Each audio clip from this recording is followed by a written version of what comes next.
movieron y lo pusieron aquí ya. No, Guillal siempre fue un promotor del instituto, es decir,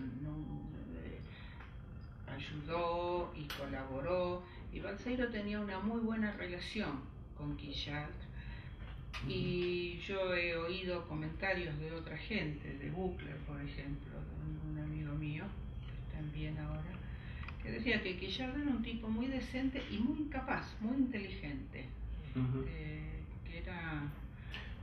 y Guillal lo ayudó. Tiene que haberlo sido para haberse mantenido como presidente de CONEA durante muchísimos años. Sí. Muchísimo, prácticamente, ¿no? Desde el 55 hasta el 72, ¿no? Sí.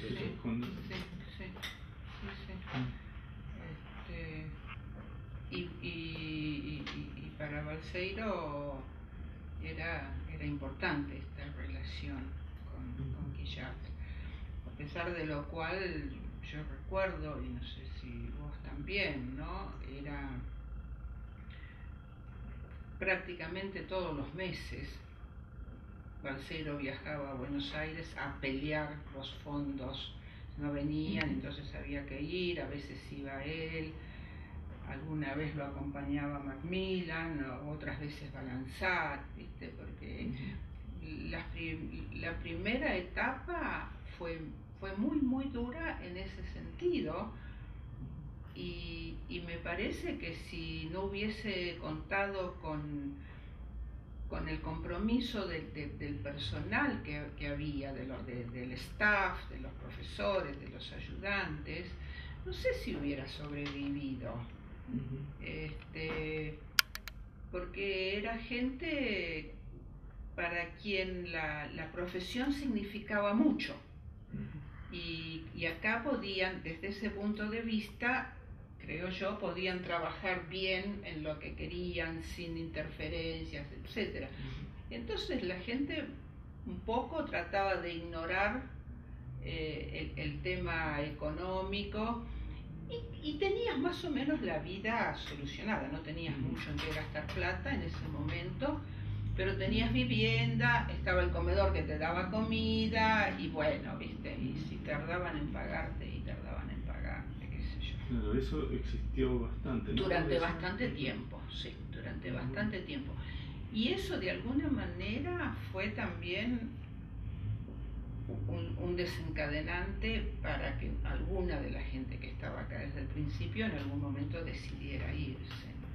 ¿El comedor era como un servicio o era que los anotaban y después podían pagar? No, vos tenías que pagar el comedor, excepto para los estudiantes, vos lo tenías que pagar, pero si el sueldo no venía, lo financiaban. Yo creo que vos firmabas el vale cuando ibas a comer y después te descontaban del sueldo. Si el sueldo no venía, no te descontaban.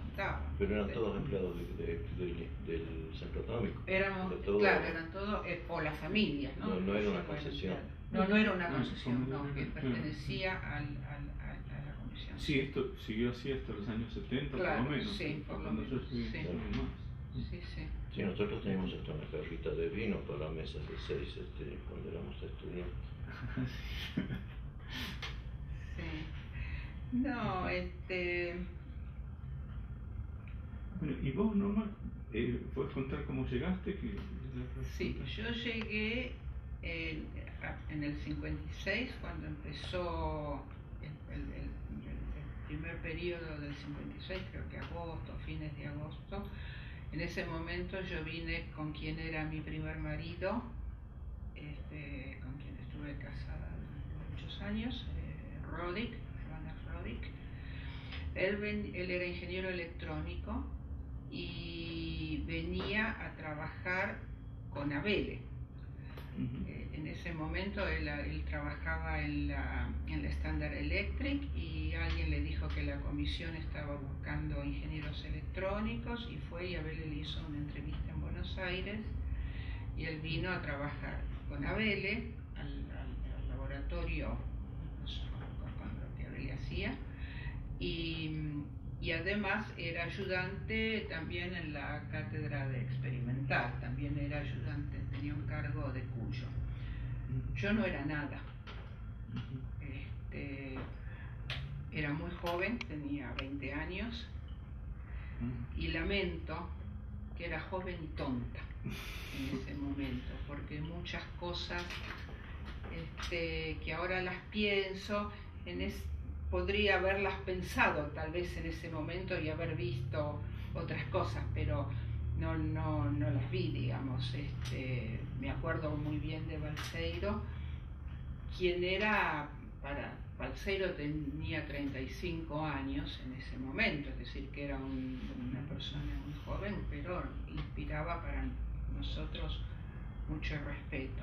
Nosotros vivíamos en el pabellón también. Los ayudantes vivían en el pabellón. Nosotros, como estábamos casados, teníamos 2 habitaciones en el pabellón. En ese momento era muy popular un libro que había escrito Aldous Huxley, que se llamaba Un Mundo Feliz, donde la gente estaba separada en distintos estamentos, donde estaban los alfa, que eran los que estaban arriba de esos todos, eran los profesores. Claro, los beta, los gamma, los épsilon. Los alfa eran los profesores que vivían en las casas, en alguna de las 14 viviendas o de las 12 viviendas. Los beta éramos nosotros, los ayudantes, ¿no? Que vivíamos en el pabellón y teníamos un cierto estatus, pero no mucho. Y los alumnos eran los épsilon, obviamente, eran lo más bajo. ¿No como los gamma? No, creo que eran lo más bajo de la escala. Pero al mismo tiempo, yo creo, y eso lo pienso ahora, en ese momento no lo pensé, había un gran compromiso con esta aventura, si lo querés llamar, con esta cosa. Y había un cierto sentido de ser privilegiado, de poder trabajar en un lugar, no privilegio desde el punto de vista de estatus económico, nada de eso, porque en realidad no lo teníamos, ganábamos muy poco, pero la gente, los que estaban ahí, sentían este privilegio de poder pertenecer a un grupo en el cual se trabajaba con lo que uno quería, ¿no? Y gente que interactuaban con sus pares. Yo sé que para Ronald esa cosa fue muy importante. Para mí, que como dije era muy joven y tonta, venir a Bariloche significó una bisagra en mi desarrollo y en mi vida, porque era un grupo de gente que tenía inquietudes. Estaba Mariluz Pérez Aguirre, que era la profesora de inglés, que también era una beta y que también vivía en el pabellón, con quien yo me hice muy amiga. Y para mí, yo por ejemplo vine acá y ahí fue cuando leí sobre la Guerra Civil Española. Yo venía de un entorno en el cual esas cosas no se hablaban, no se mencionaban.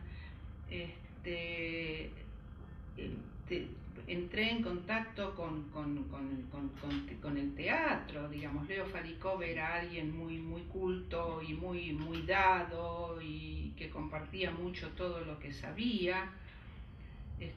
Vos tenías contacto con poesía, siempre había alguien que decía, viste Machado o Miguel Hernández, digamos. Era una pintura también un poco.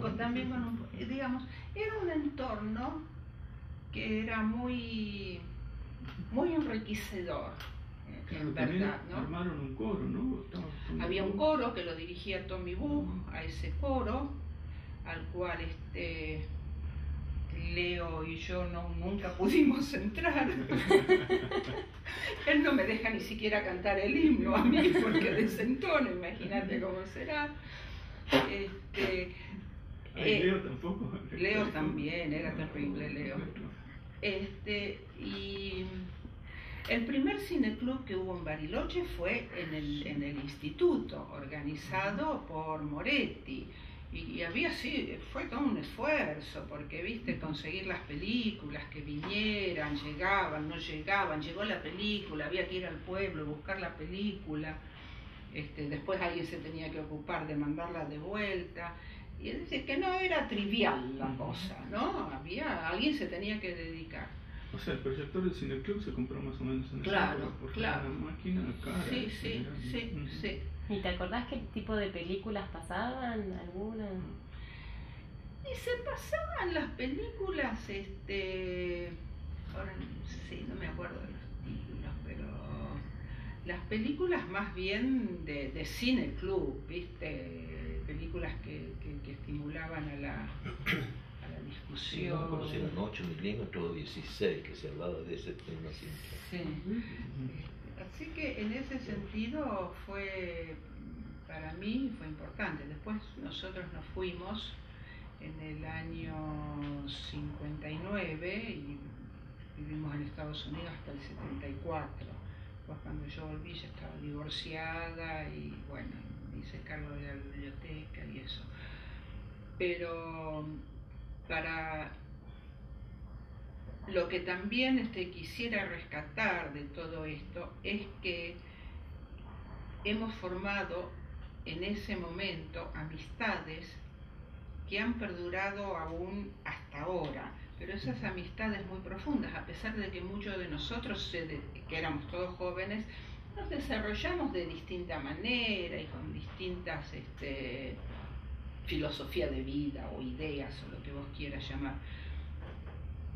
Pero hay algo que nos une y es como cuando vos te encontrás con tu hermano. Vos podés disentir con tu hermano de muchas cosas, pero es tu hermano, ¿no es cierto? Y eso yo creo que persiste, digamos. Yo soy amiga de gente ahora acá, que son amistades que hice en aquel momento y que sí, disentimos en muchas cosas, pero hay un afecto muy profundo y muy básico que perdura. Pero claro, no tenías nada, ninguna otra cosa, así que o tratabas de establecer un vínculo con lo que tenías alrededor o te morías. ¿Y cómo era lo cotidiano? Así, por ejemplo, así en la vida, a la mañana comenzaban las clases, entonces los alumnos, ¿no? Los gamma, los epsilon estaban en clase. Estaban los profesores, sí. Y por ejemplo las familias, las mujeres, ¿cómo era? ¿Qué hacías vos en ese momento, por ejemplo?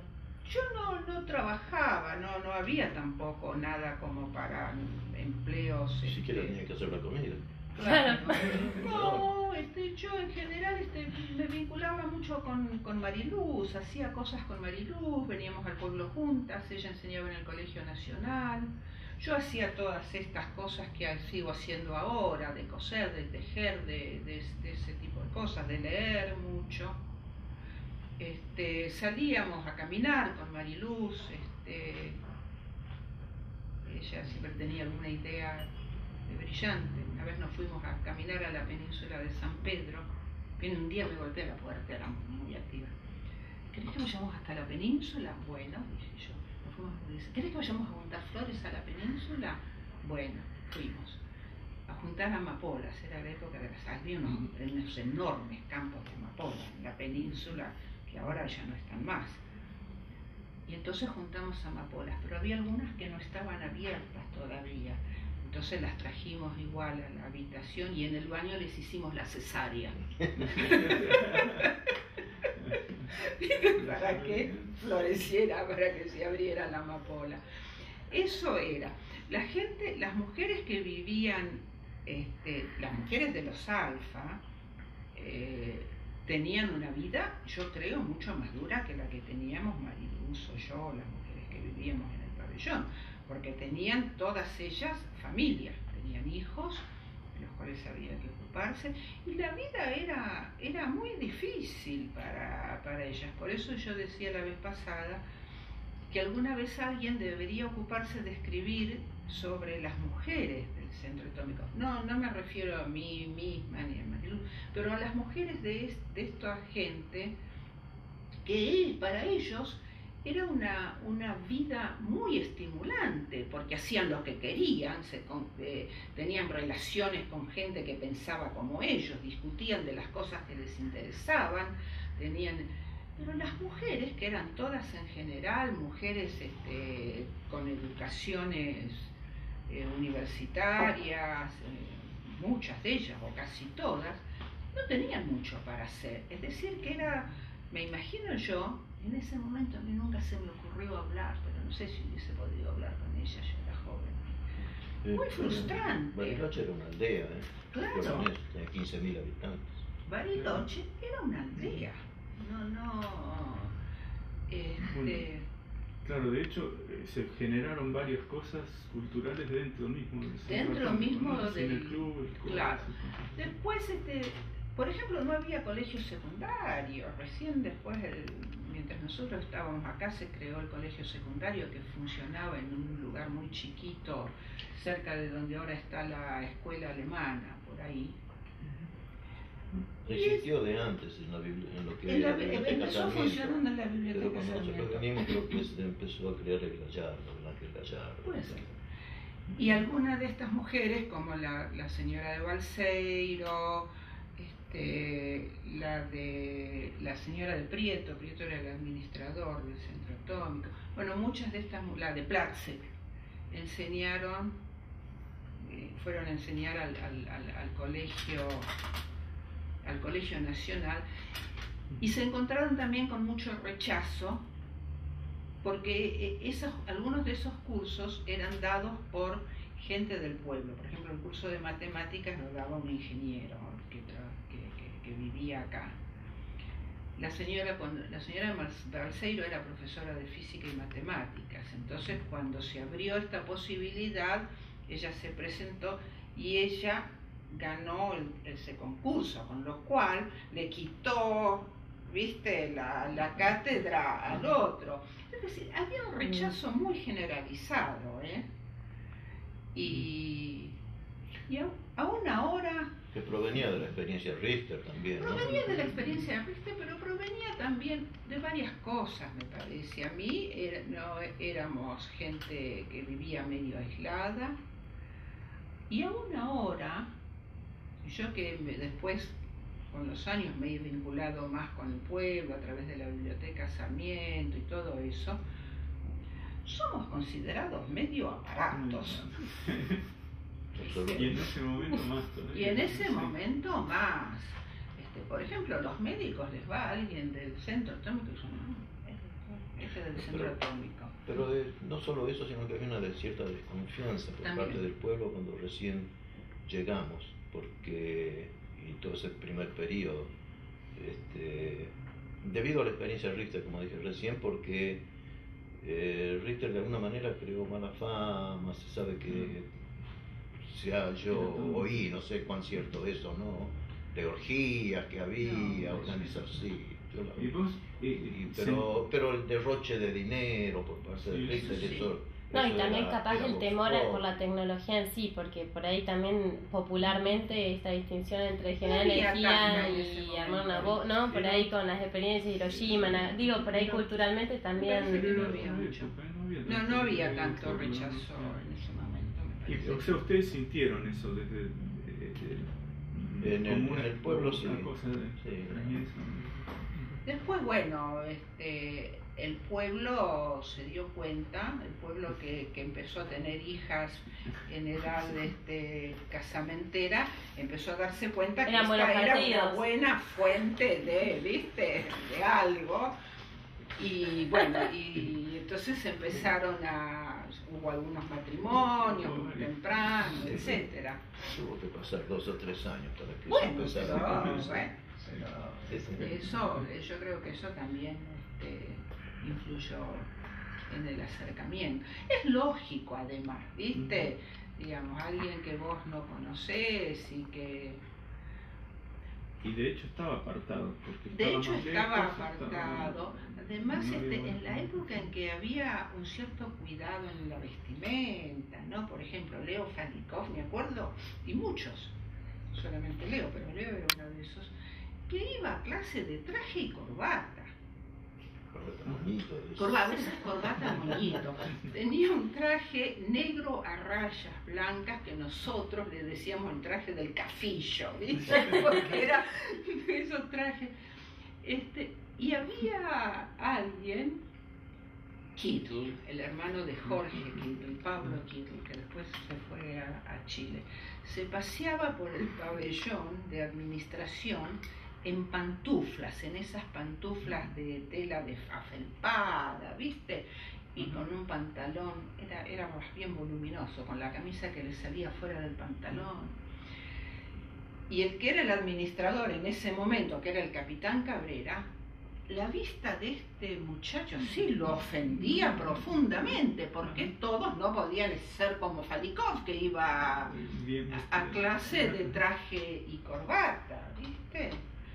Una vez fue a uno de los laboratorios y encontró a uno de los ayudantes, cuyo apellido es Mariano, que ahora está en Seattle trabajando para la Boeing desde hace muchos años. Jubilado. Está jubilado, sí. Trabajó en la Boeing todo el tiempo. Sí, se llama Sulmo Samnio Mariano. Mariano siendo el apellido. En el comedor los mozos lo llamaban ingeniero Sulmo, porque pensaban que Mariano era el nombre, ¿no? Bueno, Mariano también era un bicho, ¿viste? Extraño. Lo encontró en uno de los laboratorios leyendo, sentado en un sillón, con los pies apoyados en el escritorio. Entonces Cabrera fue muy ofendido a decirle a Balseiro, bueno, ¿usted qué diría si encuentra a uno de sus ingenieros sentado con los pies apoyados en el escritorio, leyendo con los pies apoyados en el escritorio? Bueno, le dice Balseiro, yo diría que así piensa mejor. Es decir, que había... No era fácil para Balseiro tampoco, obviamente. Sí, bueno, yo por ejemplo, cuando entré acá me imaginaba un lugar por ahí un poco más reglamentado. De hecho, los estudiantes siempre tuvieron mucha libertad, sí, me parece, ¿no? Y eso supongo que es una idea que viene desde la época de Balseiro. Se puso así desde el principio. La reglamentación consiste en que al final del periodo tenés que rendir todos tus exámenes y más que eso no hay. Antes, por ejemplo, había, yo traté de aplicarlo, después me olvidé cuando daba clase en el instituto, pero era obligatoria la asistencia a clase. Eso también era obligatorio. Todo teórico, sí. Y después se pretendió que por lo menos en la parte, cuando te toca hacer los ejercicios después de la teórica, que esa parte sí fuera obligatoria. Después al final yo me olvidé, que es imposible. Además hay gente que trabaja mejor, vos te das cuenta que no asiste a clase pero que da muy buenos exámenes y bueno, eso es lo que se pretende. Sí, pero mucha gente de esa época, qué sé yo, Chese, Virós, toda esa gente se quejaron, digamos, muy amargamente cuando hablamos con ellos de que era muy duro el ritmo cuando llegaron acá, ¿no? Que les costaba mucho adaptarse a ese ritmo de estudio. Y además era una cuestión, Mariluz y yo, nos juntábamos después de almorzar, por ejemplo, generalmente era la habitación nuestra, la de mía, a tomar café. Tomábamos café. Nescafé, porque tampoco había todas estas cosas que hay ahora de cafetera, ¿viste? No, conseguir café molido era complicado, entonces alguien batía el café, bueno. Y los que venían el que quería. Y entraban, en general los estudiantes y los ayudantes, obviamente, los alfa, ¿no? Y entonces empezaban a discutir de las cosas, de la física, de los experimentos, o de la clase que habían tenido ese día. lo cual era aburridísimo para ella, para mí, ¿viste? No entendíamos nada. Entonces nosotros habíamos descubierto alguna cosa que repetíamos cada vez que ya estábamos hartas de este tema, a ver si conseguíamos cambiar un poco. ¿Vos sabés lo que es un claistron? Sí, contestaba la otra. Es un generador de microondas. Entonces el resto, nosotros sin tener la menor idea de lo que estabas diciendo, obviamente. Entonces los otros que estaban ahí, bueno, medio que la cosa... Hablemos de Machado, decía. Claro, sí, se cambiaba el tema. Sí, no era... Y después cuando yo volví en el 75 entré como empleada al centro atómico y con el tiempo me hice cargo de la biblioteca que funcionaba donde ahora está el salón de actos y que cayó sobre mis hombros y la gente que trabajaba en ese momento en la biblioteca hacer la mudanza. ¿Dónde funcionaba antes? En el salón de actos. En el salón de actos y en lo que ahora es la parte de partículas, viste ahí al costado, toda esa parte era la hemeroteca. Los libros estaban en el otro lado. Y el director era Olchese. Y el que estaba a cargo del departamento del cual dependía la biblioteca era Salvatelli. No sé si te acordás de Salvatelli, que murió hace poco. Y Olchese tenía pánico con esta mudanza, porque era una cosa de cuánto tiempo iba a tener que estar la biblioteca cerrada. Me llamaba todos los días a la dirección. Olchese y yo somos muy amigos, que viene desde allá, nos queremos mucho, diferimos mucho, pero nos queremos mucho. Una vez yo, cuando él era director, me fui a quejar de algo de la biblioteca. Y me miró y me dijo, estás haciendo abuso de tu acceso a la dirección. Anda al diablo, le dije yo, y me fui. Todos los días me llamaba a ver cómo íbamos a organizar esta mudanza, ¿viste? Porque si se te descalabra la cosa, Así que bueno, lo organizamos. Teníamos estanterías nuevas, es decir, que ya había estanterías, bueno, habíamos incorporado más estanterías, es decir, que había ya puestas en la biblioteca y hicimos hacer en la carpintería una especie de bandeja, un estante